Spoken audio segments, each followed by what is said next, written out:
মৰমৰ ছাত্ৰ-ছাত্ৰীসকল, আজি তোমালোকৰ কাৰণে মই আৰু এটা PYQ লৈ আহিছোঁ। আজি PYQ টো হ'ল 2 number are in the ratio of 2:3 and the product of their LCM and HCF. LCM মানে অসমীয়াত লসাগু আৰু HCF মানে গসাগু। এতিয়া কোৱেশ্চনটো প্ৰথমতে বুজা যে দুটা number are in the ratio, দুটা নাম্বাৰ ৰেশিওটো কিমানত আছে 2:3 আছে আৰু হিহঁতৰ প্ৰডাক্ট মানে নাম্বাৰ দুটাৰ প্ৰডাক্টটো আমি কিহৰ LCM মানে লসাগু আৰু HCF মানে গসাগু দুইটা পূৰণ কৰিলে আমাৰ কিমান পায় বুলি কৈছে 96 হয়। তেনেহলে আমাৰ সাম মানে যোগ এই নাম্বাৰ দুটাৰ গসাগু আৰু লসাগু হৈছিল সেই নাম্বাৰ দুটাৰ যোগ কৰিলে আমি কিমান পাম হেতু আমাৰ কোৱেশ্চনটো। এতিয়া এটো কৰিবলৈ প্ৰথমতে আমি কি কৰিম যেহেতু আমাৰ নাম্বাৰটো ডাইৰেক্টলি দি দিয়া নাই আমাৰ ৰেশিও হে দিছে 2:3 গতিকে আমি কি কৰিম সংখ্যা দুটা নাম্বাৰ আমি ধৰি লম যে let the first number is equal 2x 2 লগত আমি x টো ধৰি লৈছো আৰু and second number is equal 3x যেহেতু 2:3 ৰেশিওত আছিল। এতিয়া এটা বস্তু চাবা যেতিয়া আমি LCM আৰু HCF দুইটা ইনটু কৰিম তেনেহলে ইকুৱেল টু আমাৰ হেতু সাইডে সেই নাম্বাৰ দুটাৰ মাল্টিপ্লিকেশন হয় পূৰণফল হয়। তাৰ মানে আমাৰ যি দুটা নাম্বাৰ আছিল নাম্বাৰ দুটা আমাৰ এটা আছিল 2x ইনটু এফালে আহিলে 3x ইকুৱেল টু এফালে আমাৰ কি হ'ব LCM ইনটু HCF তাৰ মানে আমাৰ যি দুটা সংখ্যা আমি লৈছো সংখ্যা দুটা পূৰণ কৰিলে কাৰ সমান হয় LCM আৰু HCF টো পূৰণ কৰিলে যিমান হ'ব সেই নাম্বাৰটো ইকুৱেল হয়। হেতু হিচাপত আমাৰ এফালে 2x আৰু 3x 2 3 গুণ 6 6x স্কয়াৰ হ'ল x স্কয়াৰ ইকুৱেল LCM আৰু HCF দুইটা প্ৰডাক্ট আমাক দি দিছে নহয় পূৰণফলটো 96 বুলি গতিকে ইকুৱেল আমাৰ এফালে আহিলে 96। এতিয়া চোৱা x স্কয়াৰ ইকুৱেল 6 টো হিফালে গলে 96 ক আমাৰ 6 ৰে কি হ'ব ডিভাইড হ'ব 96 ক 6 ৰে ডিভাইড কৰিলে 6 1 6 3 থাকিলে 16 তাৰ মানে 16 বাৰ যাব। গতিকে এতিয়া আমি ইয়াৰ পৰা x স্কয়াৰ ইকুৱেল টু 16 পালো। এতিয়া ইয়াৰ পৰা আমি x ৰাখিলে ইয়াৰ পৰা যদি আমি স্কয়াৰটো যদি উঠাই দিও এনেকে ইয়াত 4 স্কয়াৰ হ'ব স্কয়াৰ কাট খালে গতিকে x ইকুৱেল টু আমাৰ কাৰণে কিমান হ'ল 4 মনত ৰাখিবা x ইকুৱেল টু 4। এতিয়া আমি x টো যেতিয়া 4 পাই গলো তেনেহলে আমাৰ ফাৰ্স্ট নাম্বাৰটো 2x আছিল 2x মানে 2 into 4 is equal to 8 আৰু সেকেন্ড নাম্বাৰটো 3x 3 into 4 is equal to 12 তেনেহলে 8 আৰু 12 প্লাস কৰিলে 20 তাৰ মানে আমাৰ কাৰণে আনসাৰটো কি হৈ যাব 20 এইটো হ'ব আমাৰ কাৰণে ৰাইট আনসাৰ। বুজি পাইছা? যদি এই কোৱেশ্চনটো বুজি পোৱা নাই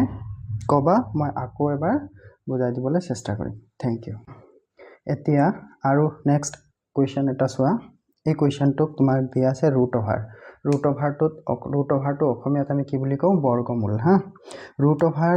দিয়া থাকিলে তুমি এটা কথা আছে তাৰ আগতে এটা কথা কওঁ তোমালোকৰ এই যে যিবিলাক নিউমাৰিকেল মানে মেথছৰ যিবিলাক প্ৰবলেম বিলাক দিছে সেই প্ৰবলেম বিলাক মেইনলি তোমাক ক্লাস 10 লৈকে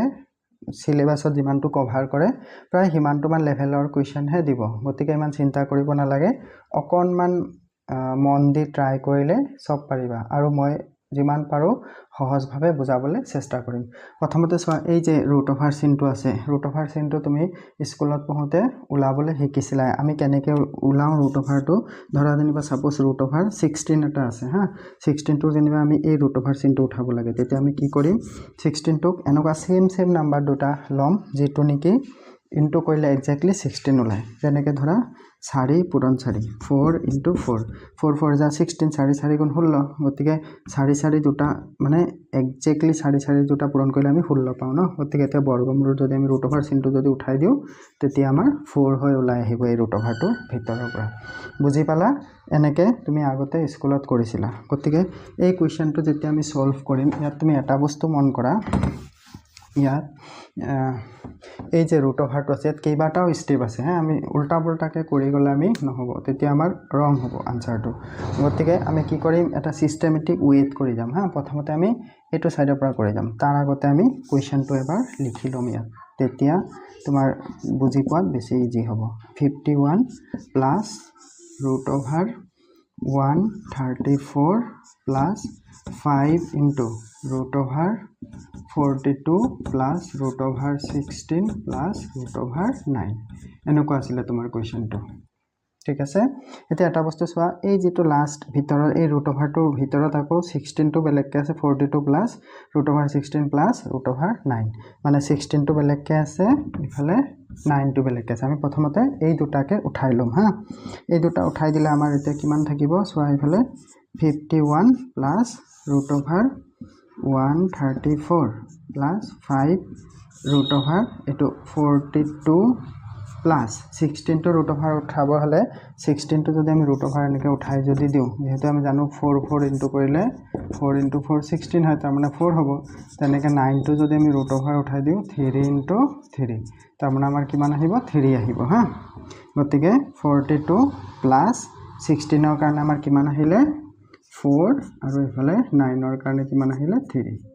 ইমানটোলৈকে বুজি পাইছা নেক্সট আমি এই ৰুট ওভাৰৰ ভিতৰখিনি প্লাস কৰিম হা 51 plus root over 134 plus 5 into root over 42 আৰু 4 42 3 4 5 6 আৰু 47 8 49 হ'বগে হা এই 42 লগত এই তিন দুটাটো 4 আৰু 3 প্লাস কৰিলে আমাৰ কিমান হ'ব 49 হ'ব এতিয়া সো আমাৰ ৰুট ওভাৰৰ ভিতৰত মানে ফাৰ্স্ট ৰুট ওভাৰ সেকেন্ড আৰু তাৰ ভিতৰত এটো থাৰ্ড ৰুট ওভাৰটোৰ ভিতৰত আমাৰ কিমান আছে 49 আছে কিন্তু এটা বস্তু মন কৰিবা ইয়াত 5 টো ৰুট ওভাৰটোৰ লগত ইনটু হৈ আছে হা এই কথাটো কেয়াৰফুলি চাবা নহলে ভুল হ'ব এতিয়া 51 plus root over 134 plus 5 into এটা 49 টুক যদি আমি root over যদি লওঁ root over 7 into 7 হাত গুণ 49 49 7 7 যে 49 গতিকে আমি root over উঠাই দিলে 7 পাম হয় না গতিকে 5 into 7 এতিয়া আমাৰ এই 5 টোৰ লগত কিন্তু 7 টো মানে 49 ৰ root over উঠালে 7 হল তো 7 ৰ লগত 5 টো ইনটু হৈ আছে তাৰ পিছত এফালে আহিলে 51 plus 134 plus 5 7 গুণ কিমান হয় 35 35 এতিয়া এই ৰুট ওভাৰৰ ভিতৰৰ ৰুট ওভাৰটো এই দুটাটো আমি প্লাস কৰিম হা 51 plus root over 134 আৰু ইফালে 35 5 4 9 3 3 6 169 হৈছে এটো ৰুট ওভাৰৰ ভিতৰত এতিয়া চোৱা 169 টো আমি যদি ৰুট ওভাৰ উঠাই দিও 13 into 13 13 into 13 কৰিবা 169 পাবা তাৰ মানে আমি ৰুট ওভাৰ উঠালে 169 ৰ 13 পাম হা গতিকে ইফালে চোৱা ইফালে 51 প্লাস আৰু ৰুট ওভাৰ 169 ৰ পৰা আমি ৰুট ওভাৰটো উঠাই দিলে 13 পালো এতিয়া এই দুটাটো আমি প্লাস কৰিম 51 আৰু 13 3 আৰু 1 4 আছে 1 6 64 এতিয়া চোৱা 64 ক যদি আমি ৰুট ওভাৰ যদি উঠাই দিও 8 into 8 8 8 গুণ 64 64 হয় না গতিকে আমি ইয়াৰ ৰুট ওভাৰটো কিমান পাম 8 তাৰ মানে আমাৰ 8 তাৰ মানে আমি গোটেই কোৱেশ্চনটো স্টাৰ্টিং ৰ পৰা এনেকে সলভ কৰি কৰি ফাইনালি আমি কিমান পাইছোগে 8 তাৰ মানে আমাৰ কাৰেক্ট আনসাৰটো কিমান হ'ব 8 ইয়াত 8 অপচনটো কিমানত আছে বি গতিকে আমাৰ কাৰেক্ট আনসাৰটো কি হ'ল বি এনেকুৱা কোৱেশ্চন বিলাক তুমি স্কুল লেভেলত কৰিছা গতিকে এটো বুজি পাবা বুলি ভাবিছো নাপালে এতিয়া মই শিকাই দিছো যিমান পাৰো ইজিকে যদি বুজি পোৱা নাই কবা আকৌ মই এক্সপ্লেইন কৰি দিবলৈ চেষ্টা কৰিম থ্যাংক ইউ